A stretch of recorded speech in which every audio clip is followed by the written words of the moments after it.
up your treasures in heaven. O people, lay up your treasures in glory, where nothing in this world can take them away. Oh, listen, people, hear the Master say, come and lay up your treasures in heaven. O people, lay up your treasures in glory. Your treasures in this world will fade away, but the things of the Lord will last forevermore, forevermore.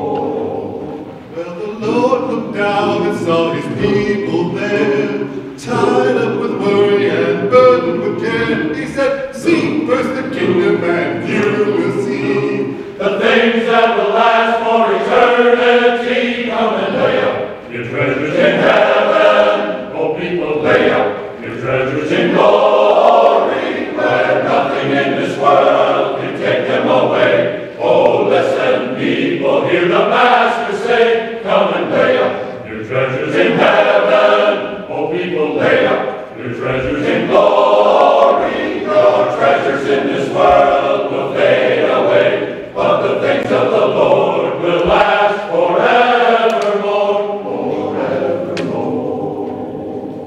Some people trust in their silver and gold. They put their faith in the wealth they hold. But fortunes will fade and kingdoms fall. So put your trust in the Lord of all. Won't you lay up your treasures in heaven? O people, lay up your treasures in glory, where nothing in this world can take them away. Oh, listen, people, hear the Master say, come and lay up your treasures in heaven. O people, lay